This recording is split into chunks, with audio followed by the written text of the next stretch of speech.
What's going on, everyone? It is the Derf, and today I have an electrifying Prismatic Titan build for you guys that I think you're really going to like, taking into virtually any activity you might find yourself in. Featuring the Thundercrash and everybody's favorite aspect, Consecration. You're going to be able to spam abilities, you're going to create a ton of orbs of power, and you're virtually going to have unlimited transcendence once you proc it.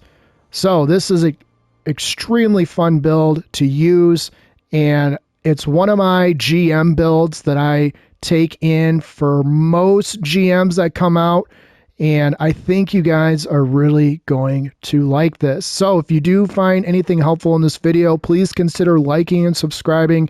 If you are a Titan lover or know one that loves to use the Thundercrash and also loves Consecration, please send them my way. Send them this video, share it far and wide, so hopefully I can help as many people as possible. So without further ado, let's get on into it.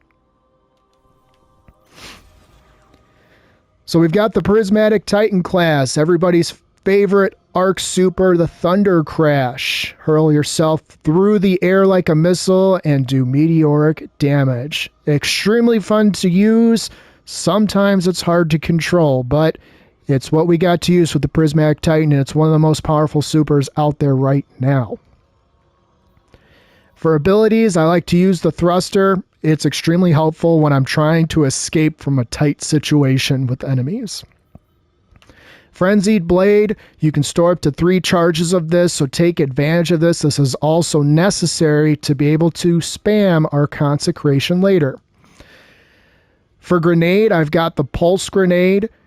This is going to be to help me get my light transcendence energy back faster, as I've got prismatic aspects prismatic fragments that are going to help me get my darkness energy up extremely quick. So I need a little help from this grenade to get me back fully transcendent.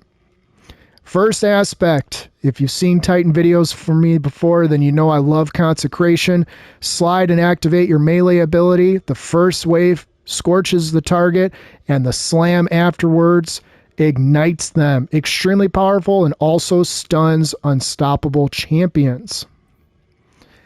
One of my other favorite aspects for Titan is the knockout. Any melee that you do is going to make you amplified. If you are just punching, you're not actually using your Frenzy Blade, you are going to have to kill 2 red bars with just the standard fist punch. But it's completely worth it, getting amplified and zooming around the battlefield at lightning speed. For Fragments, Facet of Purpose, a staple in all of my builds and all of my classes. Get your Orb of Power and get amplified. Facet of Balance, rapidly defeating targets with light grants melee, and rapidly defeating with darkness grants grenade. Integral to getting your abilities back extremely fast.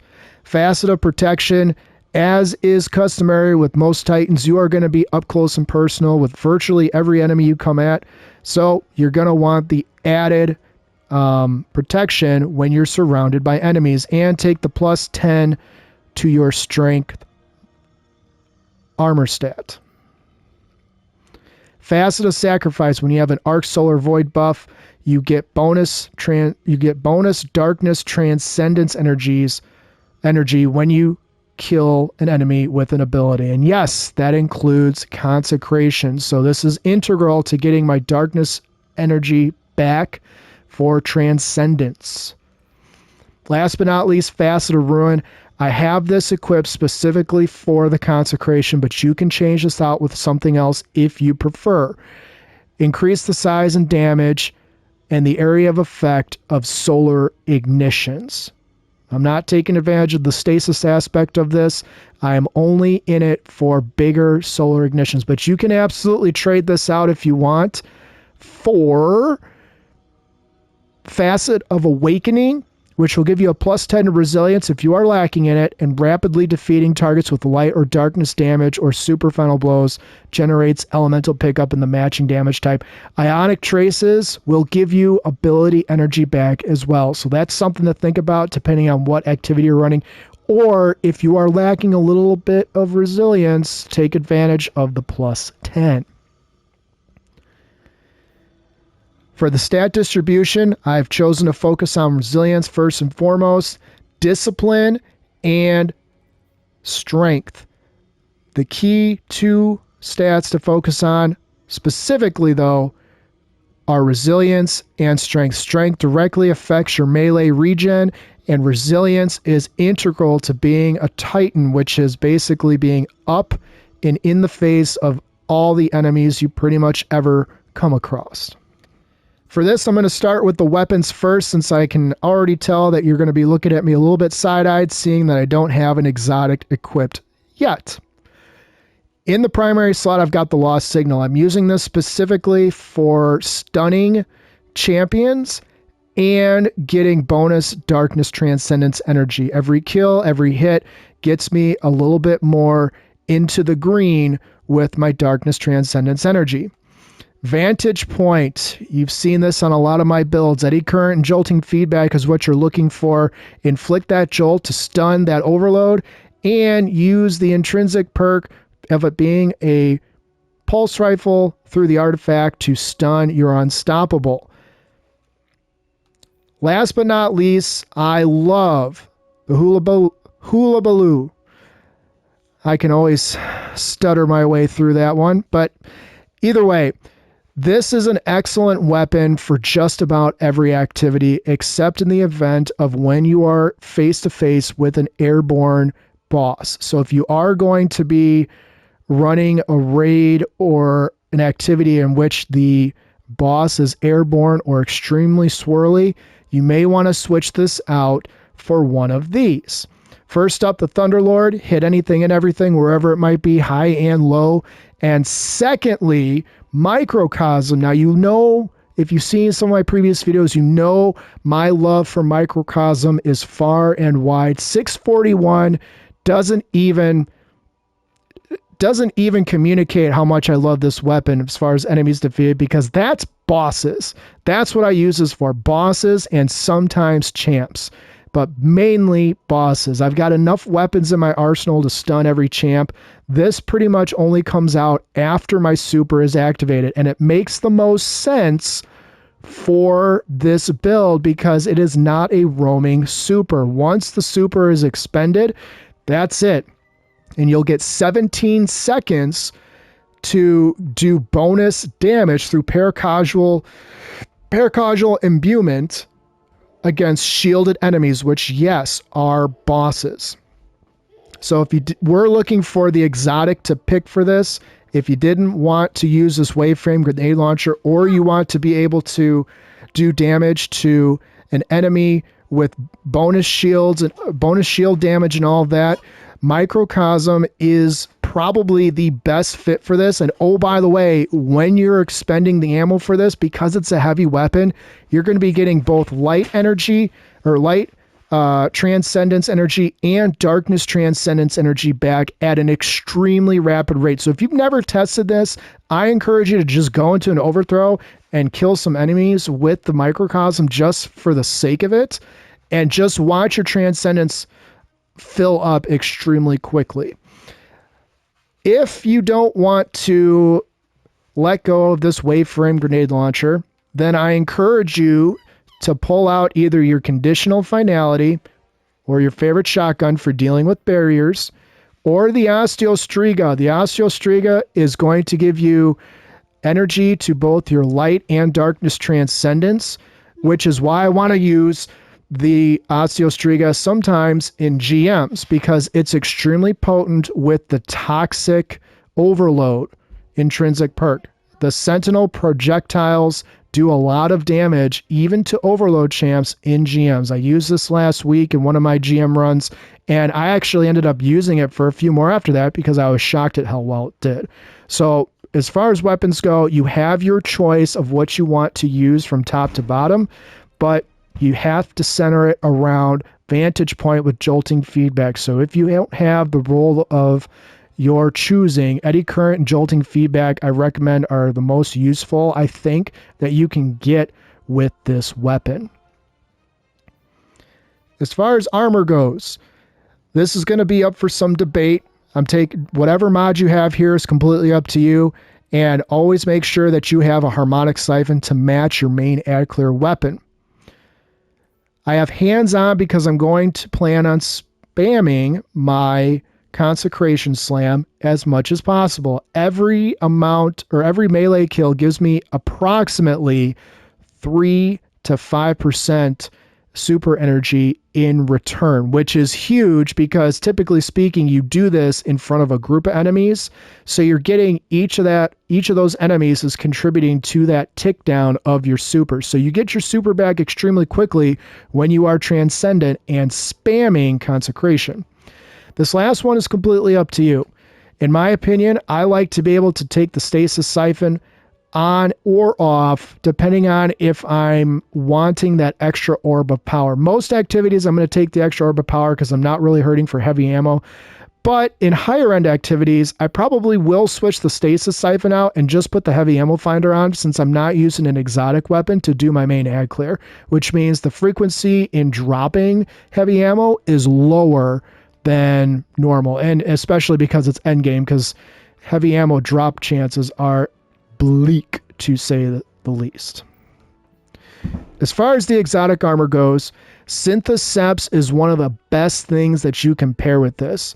Being surrounded buffs damage, gain increased melee and super damage, as well as improved weapon handling and reload speed. Because you're going to be up close and personal with a lot of enemies, this is going to further boost your Consecration Slam, whether or not you're hitting a boss or just some red bars or a couple of yellow bars.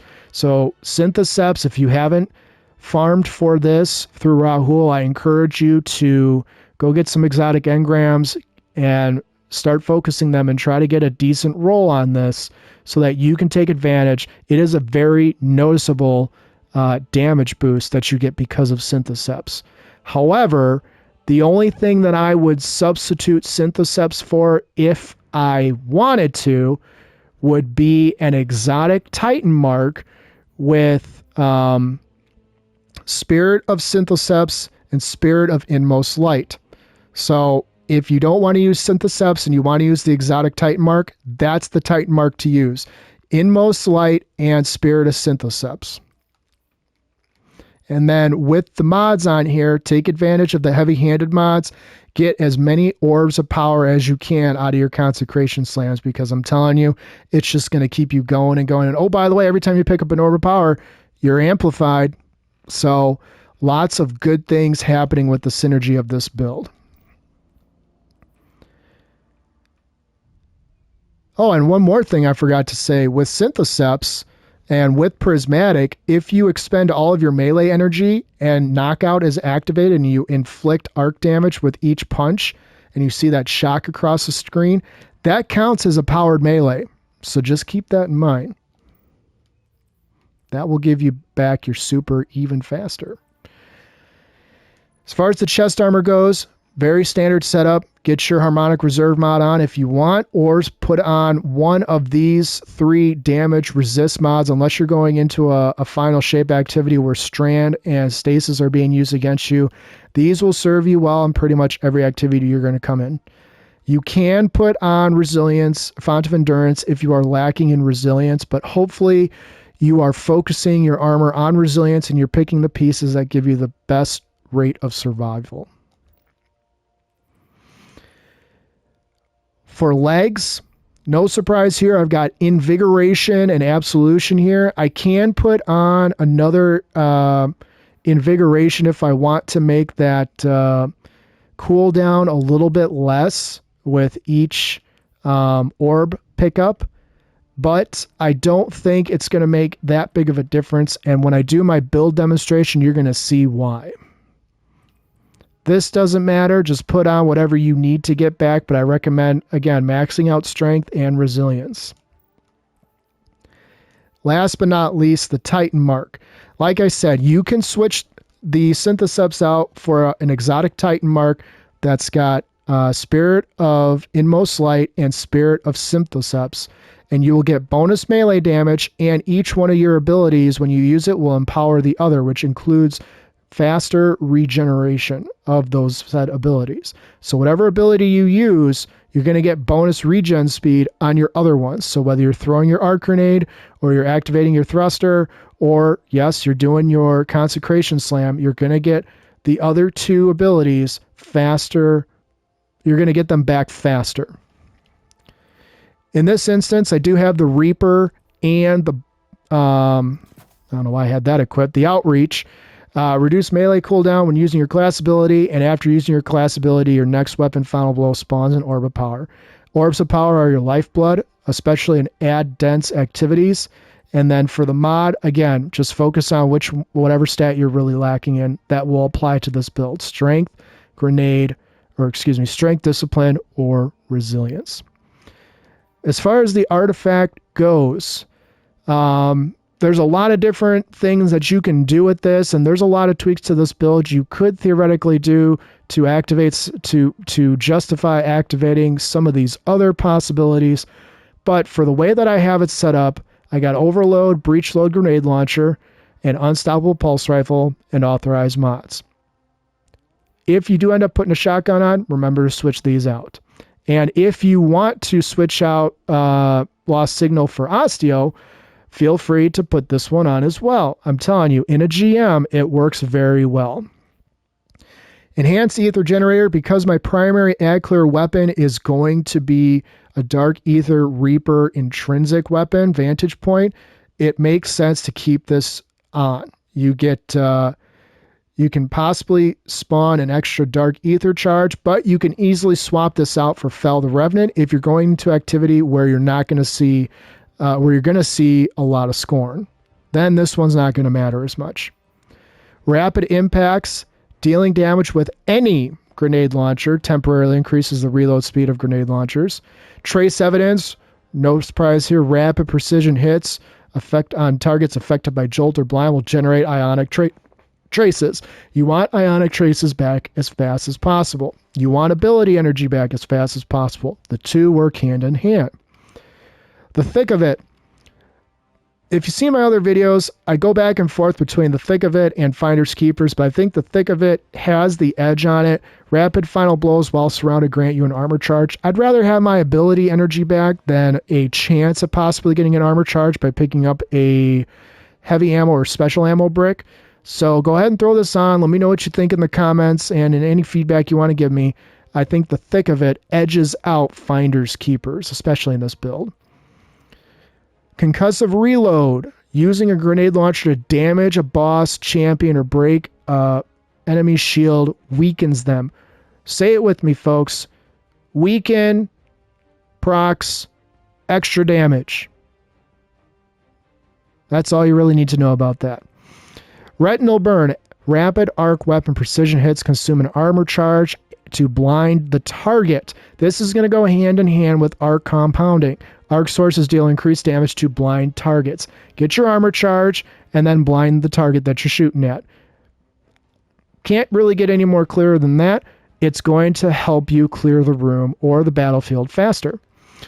Curative orbs. The first time you break a target's shield or break the shield of a guardian using their super, you create an orb of power. Now, I will probably take this build into PvP. Not the sweatiest PvP, but this is going to be one of those things where orbs of power are going to be at a minimum.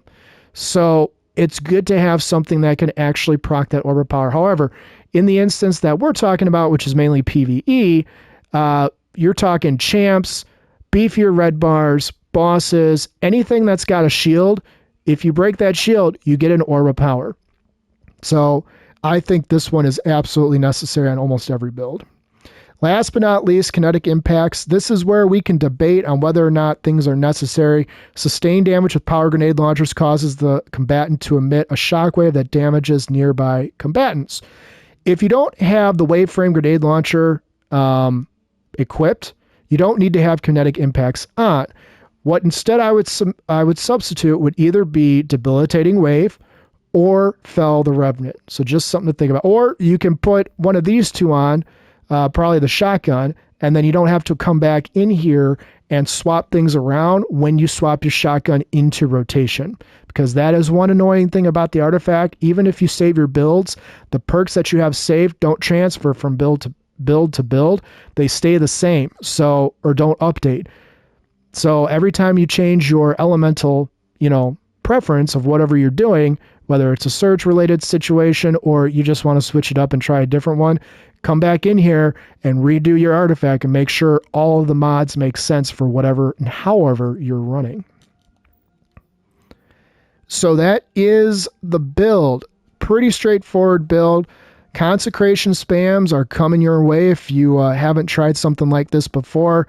Transcendence spams are coming your way if you don't ordinarily use Transcendence or see the value of it. You're going to see very quickly how fast your melee gets recharged when you are Transcendent, and that's going to hopefully motivate you to spam that Consecration more, which will in turn refund more Transcendence energy, allowing you to do that more and more and more. And oh, by the way, while you're doing that, you're going to be generating your super, and you're going to be generating orbs of power for you and your allies. So what I'm going to do right now, ordinarily I would take this into the breakneck mission and just show you guys how things work in like a smaller controlled environment. But I'm going to take this straight into Altars of Sorrow and just kind of show you how this build plays. And based on what you see, you can probably decide if you want to keep your build like this, or if you are going to switch it up, which exotic weapon you're going to bring into the rotation so that you can put out just a little bit heavier damage when it comes boss time. So as you can see, I'm on the moon now. Just gonna jump right into the event. Looks like I am looks like I'm the only person here, so this might get interesting. But as you can see, I've got my arc grenade. I've got where are the enemies at? Why are they not? There they are. All right, so here we go. All right, now I'm amplified. I've got knockback, and I'm going to start proccing all my abilities.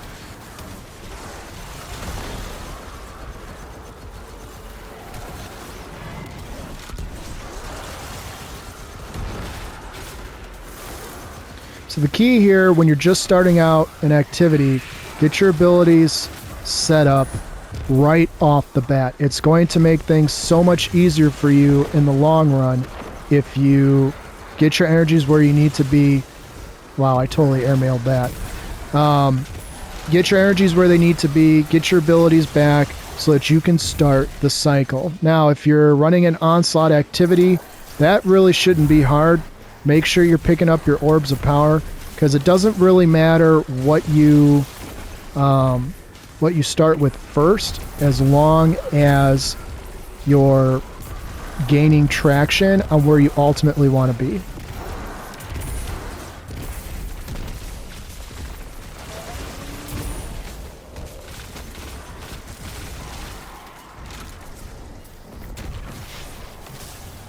All right, so it looks like they decided to join me after all.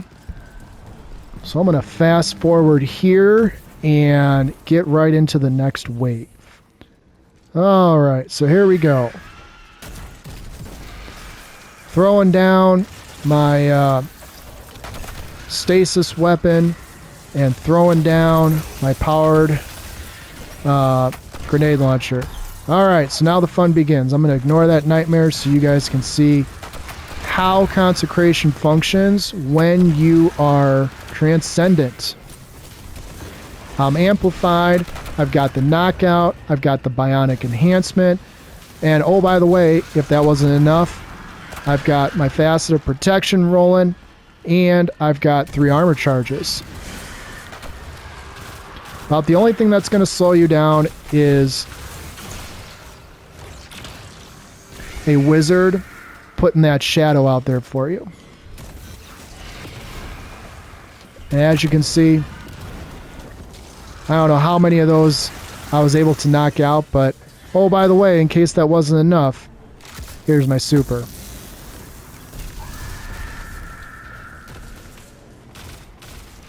And my super refunds some Transcendence energy back. So it is really the best of all worlds, to be quite honest. If you love the Thundercrash and you like being able to run around and slam Consecration, this arc build for the Titan is extremely fun to use. It does kind of stink though, since I don't want to waste all the time in the world on this, that I don't have more enemies in a more attacking fashion. Typically speaking, if the enemies are attacking you, this is going to proc everything even faster. But as you can see, I'm not hurting for anything. So, and I guess those guys that were with me decided they didn't want to keep going, which is fine, I don't care. But either way, so that's the build. Again, I appreciate all your guys' support. If you did find anything helpful in this video, please consider liking and subscribing. Send this video to a Titan lover who is looking for a new build, or maybe is a little bit unsure what they should be focusing on, because I think this build can carry you through just about anything that you could find yourself in. And quite honestly, some of these GMs, a Titan build is just best. I mean, there's really no debate about it. So, like I said, I appreciate all your support, and you know, let me know what you guys think in the comments. Let me know how this build works for you, or worked for you, or you know, however you decide you want to test it. Take it into your favorite activity and just see how it functions. I will see you guys next time. Hunter videos are coming next, so stick around. Take care, guys.